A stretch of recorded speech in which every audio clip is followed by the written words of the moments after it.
নমস্কাৰ সকলোকে মোৰ চেনেলৰ অন্য এটি ভিডিঅ'লৈ স্বাগতম জনাইছোঁ। আজি মই লৈ আহিছোঁ motor paneer recipe. Motor paneer ৰেচিপিটো বনাবলৈ প্ৰথমে এইদৰে আলু আৰু মটৰ কুকাৰত 2টা হুইচেল মাৰি এইদৰে সিজাই লৈছোঁ।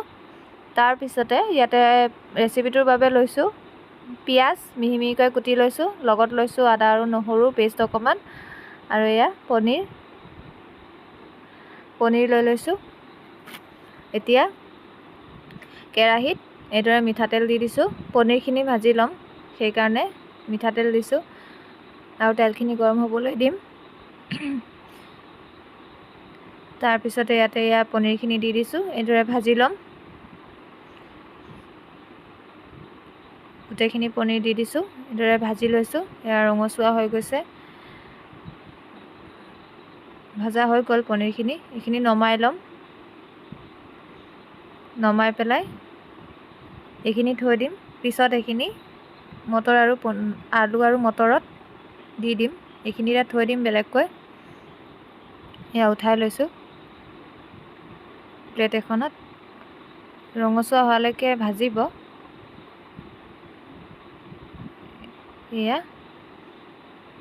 এতিয়া এই কেৰাহীত থাকি যোৱা তেলখিনিতে, মিঠাতেলখিনিতে ইয়াতে পিঁয়াজ থৈছিলোঁ যে মিহি মিহিকৈ কুটি থৈছিলোঁ, সেইখিনি দি দিছোঁ আৰু লগতে আদা নহৰু পেষ্টখিনিও দি দিম। আৰু গোটেইখিনি দি একেলগে ভাজি ল'ম। এইদৰে আদা নহৰু পেষ্টখিনিও দি দিলোঁ। এইখিনি এতিয়া ভালকৈ মিলাই ভাজি ল'ম। এইখিনিও অকণমান ৰঙচুৱা কৰি ভাজিব।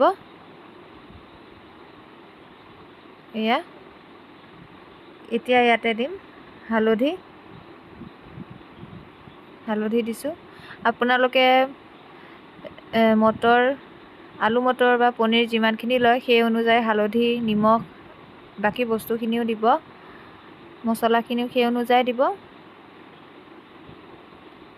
এয়া হালধি দিয়া হৈ গ'ল। তাৰপিছতে নিমখ দিম সোৱাদ অনুসৰি নিমখ দি দিছোঁ। এয়া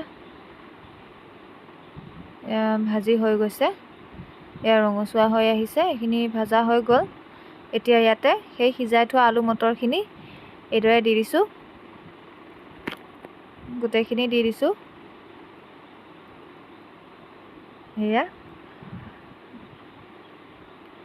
মই আলু মটৰখিনি দি ল'লোঁ। এয়া দেখিছে, আলু মটৰখিনি দিয়া হৈ গ'ল। এতিয়া এইখিনি ধুনীয়াকৈ মিহলি কৰি ল'ম।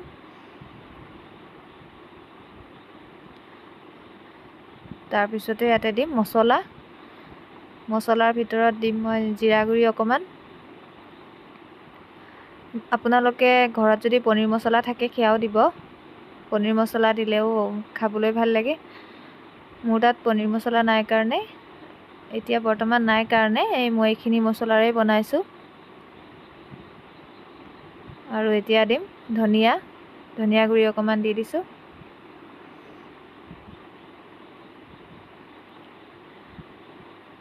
তাৰপিছত দিম জলকীয়া গুড়ি অকণমান। আপোনালোকে আদা নহৰুৰ লগত কেঁচা জলকীয়া পেষ্ট কৰিও দিব পাৰে। মই জলকীয়া গুড়ি অকণমান দিছোঁ, কালাৰৰ কাৰণেও দিছোঁ আৰু অকণমান জ্বলা ভাৱ আহিবলৈও দিছোঁ। যিহেতু কেঁচা জলকীয়া দিয়া নাই, সেইকাৰণে জলকীয়া গুড়ি অকণমানকে দি দিছোঁ। তাৰপিছতে দিম ইয়াতে গৰম মছলা অকণ। এতিয়া এইখিনি ভালকৈ মিলাই ল'ম। এইদৰে মিলাই লৈছোঁ গোটেইখিনি মছলা। তাৰপিছত ইয়াত দিম ভাজি থোৱা পনীৰখিনি, ইয়াত দি দিছোঁ।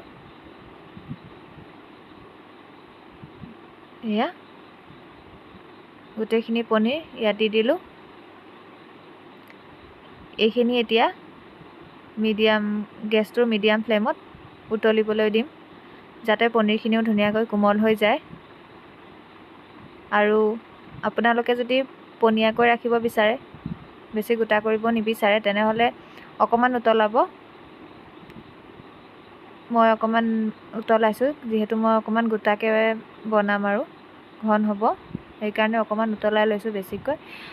আৰু কালাৰটো আহিছে, দেখিছে কালাৰটো আহি আছে। এইদৰে উতলাই ল'ব অলপ সময়। এয়া দেখিছে ধুনীয়াকৈ ঘন হৈ আহিছে, কালাৰো আহিছে। এয়া পনীৰখিনিও ধুনীয়াকৈ তেতিয়া কোমল হৈ যায় উতলালে। এয়া আমাৰ মটৰ পনীৰ হৈ গ'ল। ভিডিঅ'টো চাই কেনে পালে কমেণ্টত জনাব, আৰু লগতে চেনেলটো ছাবস্ক্ৰাইব কৰিব আৰু ভিডিঅ' লাইক কৰিব। ধন্যবাদ।